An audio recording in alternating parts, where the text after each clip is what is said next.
Guys, today we are going to discuss this problem, 605, problem E, right? As always, we are going to discuss this problem by explaining the example first, alright? So in the input, the 10 here means the number of numbers in the following array. There are 10 numbers in the array, right? So each number in the array means the steps you can jump from that node, right? For example, you can jump from the first node to its right by 4 steps, right? You can end up here.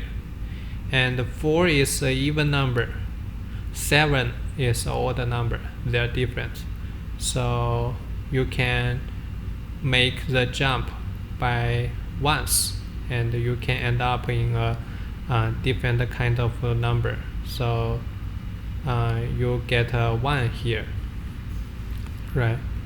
Let's take a look at the 8th node. You can jump from this node to its left by 4 steps, right? 1, 2, 3, 4, 4 steps. And 4 is an even number here, and 6 is still an even number. So you need to jump once more. Jump 6 steps to its right, right? You end up here. But 4 is still an even number, so you should jump again, right? You can jump 4 steps to its left.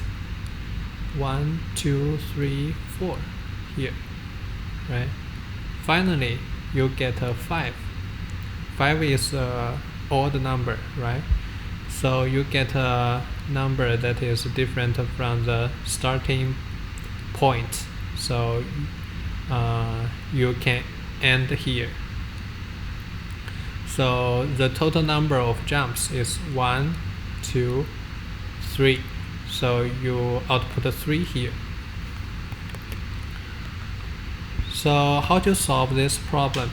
We can solve it by using DFS, right? Deep first search. We can start from each of the node and deep first search each of the node, right? For example, if we start from the first node, we can jump, jump, jump, jump until we find the number that is different from 4, right? Find an odd number. But what's the complexity of this solution? You need to run deep first search n times, right? Because you have n node. You need to start from n node. So you need to run the deep first search n times. And for each deep first search, the worst case is you made n jumps, right? You jump to the next one, then next one again, and next one, right? You can jump n times. So the time complexity is n squared. But as we can see, n is as great as 2 multiplied by 10 to 5, right? So n squared solution is not happening here. Right. So how do we solve this problem? We can solve this problem by kind of using dynamic programming and kind of like topology, right?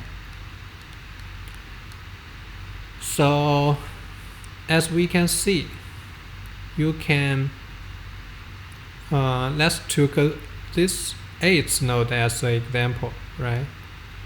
So if we start from this place, we can jump to this place. Six. Oh, okay. Thanks for my wife correcting me.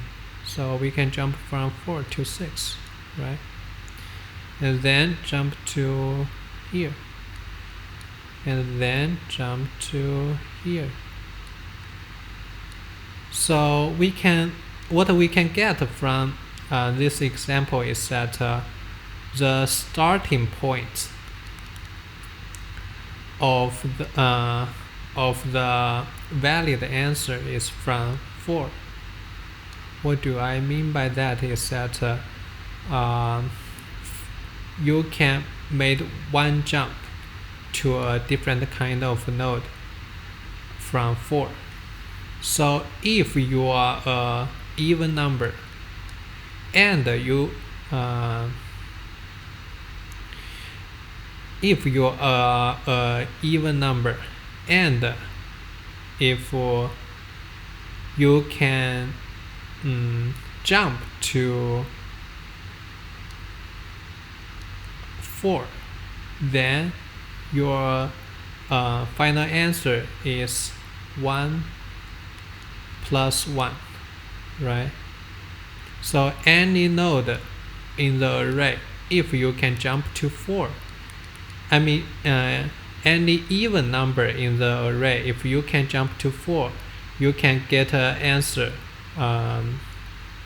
of the answer of 4 and plus 1, right? Because when you make a extra jump to 4, you can always make to the odd number, right? So we can solve this problem by this kind of topology, right?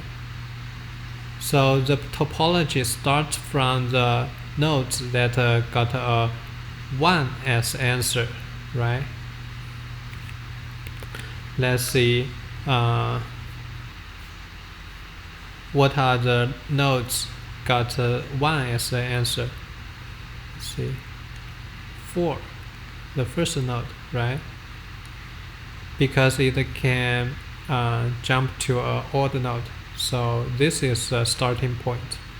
And this one is also a starting point because from it you can jump to 4, right? It's different. So this one also a jump starting point, but it's an odd number, so we circle it with a different color, right? And let's move on.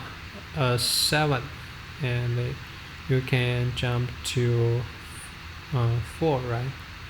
1, 2, 3, 4, 5, 6, 7, right? So this is also a starting point. Let's change the color to make it easier to see, right? Let's use black here.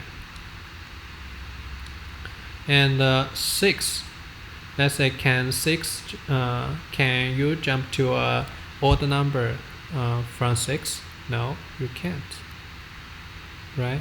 So 6 is not a starting point. So as 7 and 5. What about the 5? You can jump to 4. 4 is even, so 5 is the starting point. And what about the 4? 1, 2, 3, 4. Yes, it's the starting point. What about this one? No. 1, 2, 3, 4. 6 is even number, so no. What about this one? Yes. My wife says yes. 1, 2, 3, 4, 5, 6. Yes. Okay. This one also yes, right? 1, 2, 3, 4. Odd number, so yes. So we got several starting points here. So let's move on to find the valid second steps, right? Now let's ask this question: what are the nodes that satisfy two conditions? The first condition is that it's an even number, and the second condition is that it can jump from that number to the red starting points, right? Let's see this guy. Can it jump to a red number? 1, 2, 3, 4, 5, 6. Yes, this is a red number, right? So you can from the starting point, we can extend it to this node, and this node's answer is 1 plus the red node's answer, which is 2, right? This is where we extend the answer, right? So we got a 2 here, and let's move on.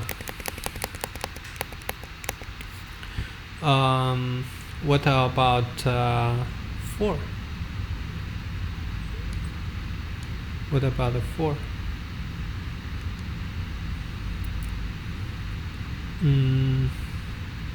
From this guy, you can jump 1, 2, 3, 4 here.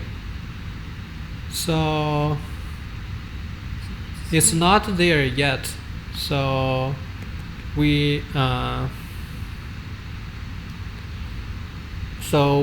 ignore it at this step, but we will come back in the next step. All right.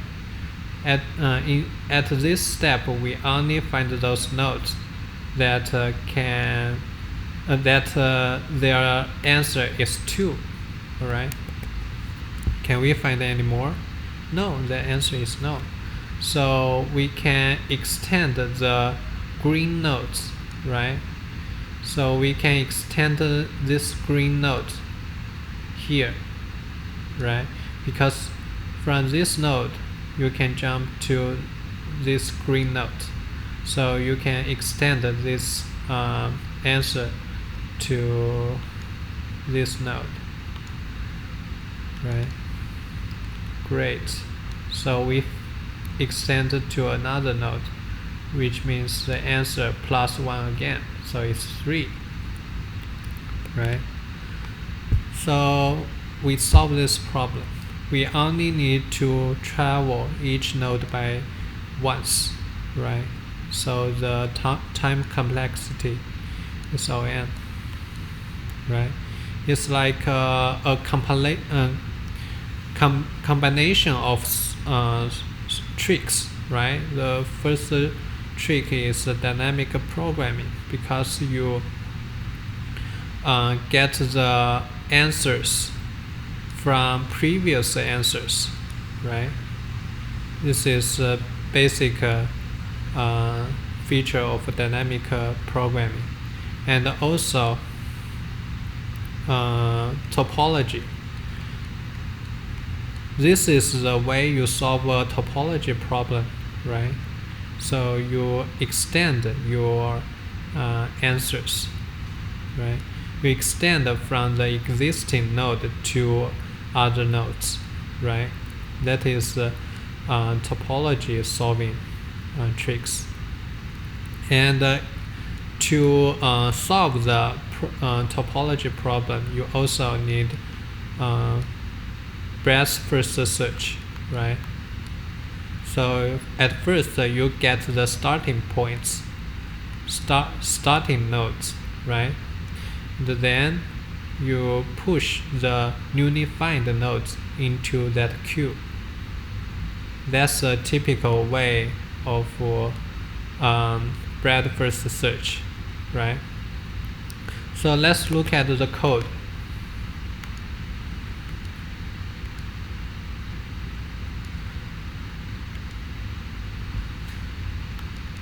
So here we read in all of the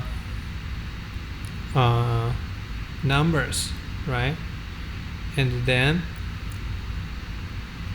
we reverse all the edges, right? Because when we extend, when you can jump from one node to another, at the time we extend the answer, we actually reverse extend it, right? We extend the answer from this one to this one, right? So here we save all the edges into the array, right? And in this part, we use a topology. We use a deep first, breadth first search, right? So we use a queue here, and let me see.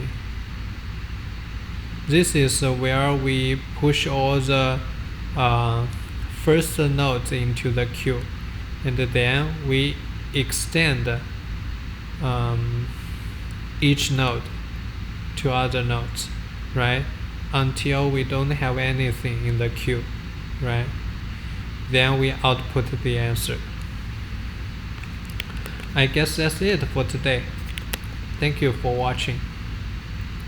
Thank you for my wife for assisting me. Bye.